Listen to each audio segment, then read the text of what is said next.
Hi, it's Friday night, the 6th of November, and day 311 of my journey to business alignment. And now more than ever, I am living the dream. We are working to integrate the Ontraport membership Pilot Press plugin into my website, as well as getting the forms set up and linked up too. It's also very exciting. Anyway, here's my power statement I had for this morning.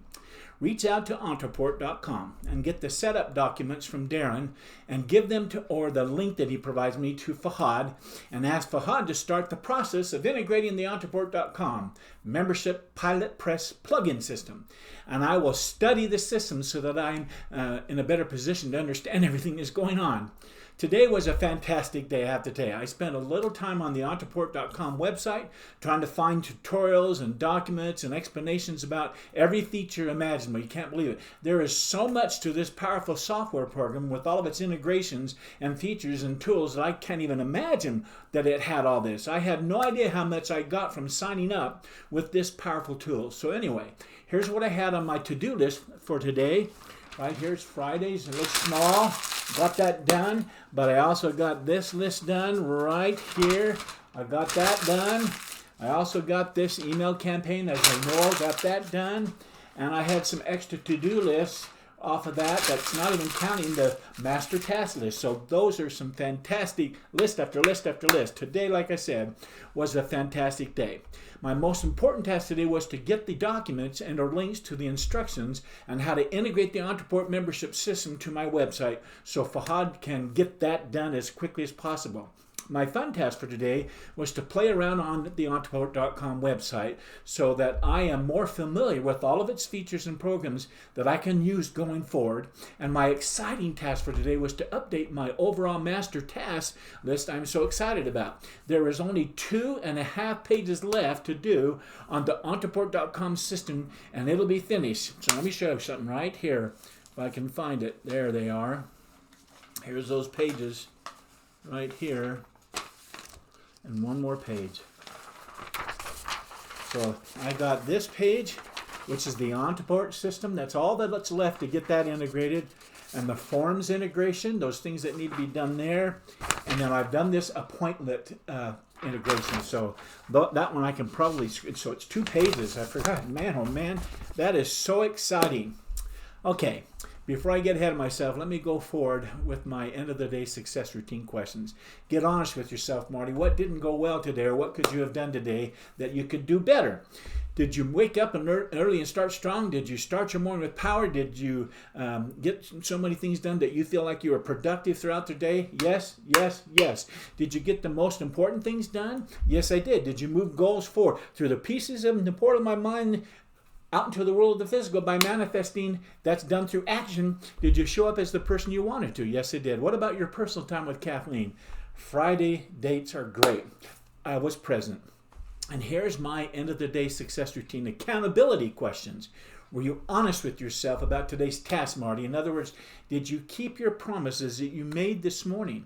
Well, I promised myself that I would get the documents from Darren from Ontraport and give them to Fahad so he could begin working on integrating the membership system into my website.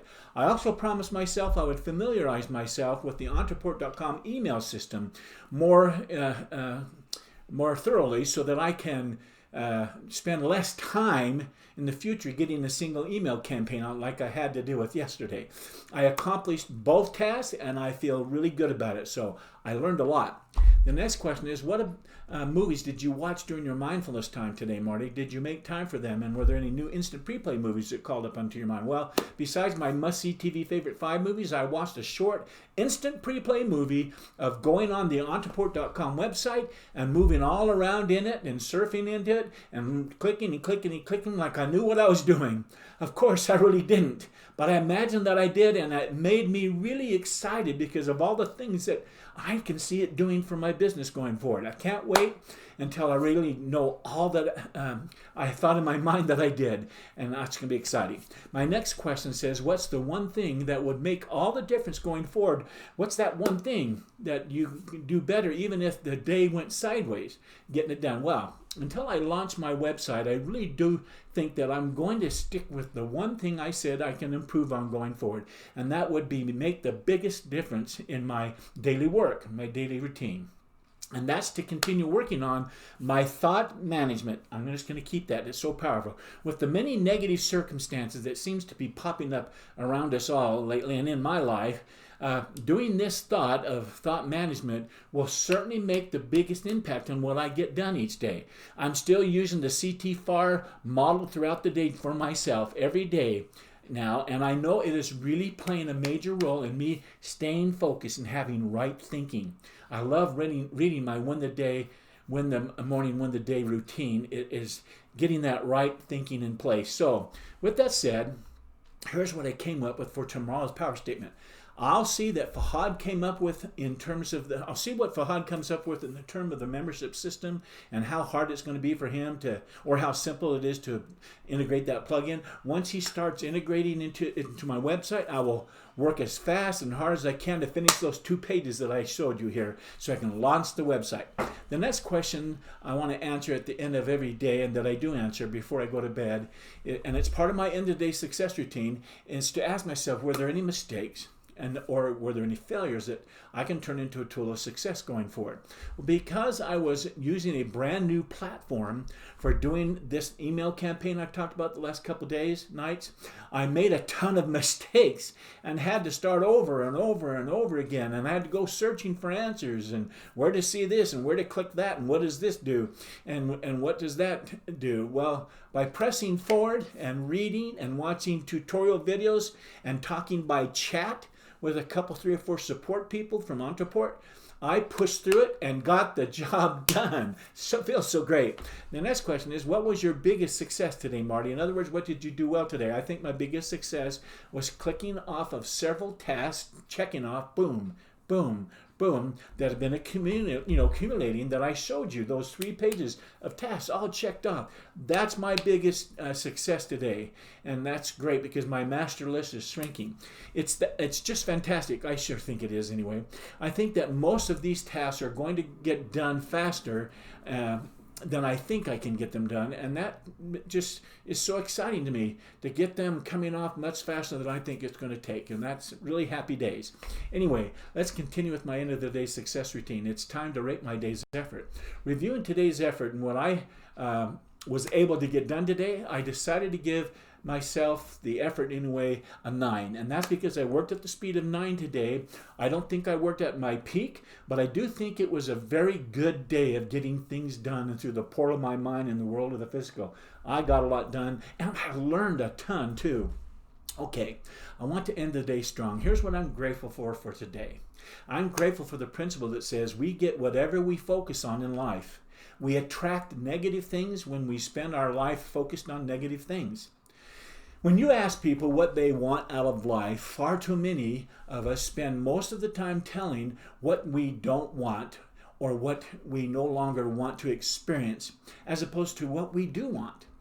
The irony is, if we repeatedly focus on what we don't want, we will attract it, and we'll even attract more of it. So the first step in getting the law of attraction working in our favor and for creating any change we want in our lives is to decide what it is we really want, and so that we have something ahead that we can focus on to move towards versus trying to move away from something. These principles lead to the next thing that I'm grateful for, and I'm going to talk about this, the law of attraction. Again, the law of attraction is the belief that positive or negative thoughts bring positive or negative experiences into a person's life. That's it in a nutshell. That's pretty straightforward, isn't it? This belief is based on the idea that people and their thoughts are made from pure energy, and that a process of like energy attracting like energy exists through which a person can improve their health, their wealth, and personal relationships. There is no empirical scientific evidence supporting the law of attraction. That's what they say. And so it is widely considered as pseudoscience. Advocates like myself, however, generally combine what's called cognitive reframing techniques, big high thinking, highfalutin description there. I don't use that often. Anyhow, they generally combine what's called cognitive reframing techniques with affirmations and creative visualization to replace limiting or self-destructive, quote, negative thoughts with more empowering, adaptive, positive thoughts. That's pretty much what I've been teaching and talking about for over 310 days now this year. A key component of this philosophy, and I just call it a belief system, is the idea that in order to effectively change one's negative thinking patterns, one must also feel, CT4, feel through creative visualization, or what I call going to the movies, that the desired changes have already occurred. It's imagining as though it's already happened. This combination of positive thought and positive emotion linked together as pleasure is believed to allow one to attract positive experiences and opportunities by achieving resonance with the proposed energetic law.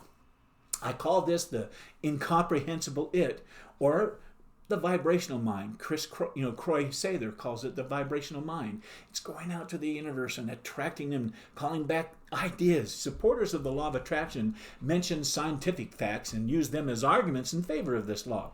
I am a supporter of the law of attraction, no question about it. However, I am not one to tout scientific facts in order to try to garner support for the law. My own experience with it and the experience of tens of thousands of people all across America is the only support I use to encourage folks to employ these principles. This is a simple principle of speaking what you want and not allowing yourself to speak what you don't want, because words matter. They have power. Ideas are physical things. We've learned that, haven't we? Okay. Next, I'm grateful for Phineas Quimby, who said, "The trouble is in the mind, for the body is only the house for the mind to dwell in, and we put a value on it according to its worth. Therefore, if your mind has been deceived by some invisible enemy into a belief, you have put it into the form of a disease, with or without your knowledge." He was talking about health and overcoming health issues through the mind. By my theory or truth, I come to contact with your enemy and restore you to your health and happiness. This I do partly mentally and partly by talking till I correct the wrong impressions and establish the truth, and the truth is the cure. In other words, it's a matter of mind over body. This is a whole nother way of saying in what Tony Robbins says about linking to pain and linking to pleasure. Very interesting concept. In 1877, the term law of attraction appeared for the first time in print in a book written by Russian occultist, of all things, Helena Blavatsky, Blavatsky, that's it, in a context alluding to an attractive power existing between elements of spirit. The first articulator of the law as a general principle was Prentice Mulford. Mulford, a pivotal figure in the development of New Thought thinking, discusses the law of attraction at length in his essay, The Law of Success, published in 1886 through 1887. In this, Mulford was followed by other New Thought authors, such as Henry Wood, starting with his God's Image in Man, 1892, and Ralph Waldo Trine, starting with his first book, What All the World's a Seeking, in 1896. For these authors, the law of attraction is concerned not only about health, but every aspect of our life. The 20th century saw a surge in interest in the subject, with many books being written about it, amongst which are two of the best-selling books of all time that I even talk about, Think and Grow Rich by Napoleon Hill, and The Power of Positive Thinking by Norman Vincent Peale. Man, in 2006, the concept of the law of attraction gained renewed exposure with the release of the film The Secret in 2006, which was then developed into a book of the same title in 2007. The movie and book gained widespread media coverage. This was followed by a sequel, The Power, in 2010. That talks about the law of attraction being the law of love. I hope you found this little report here fun and informative. It's a topic that I really enjoy. I get excited about it. Anyway, another day in my life is in the books. It's time to go to bed. I'm so tired. And so until we meet again tomorrow night, where I'll be right here at my laptop, I wish you all continued success. Good night.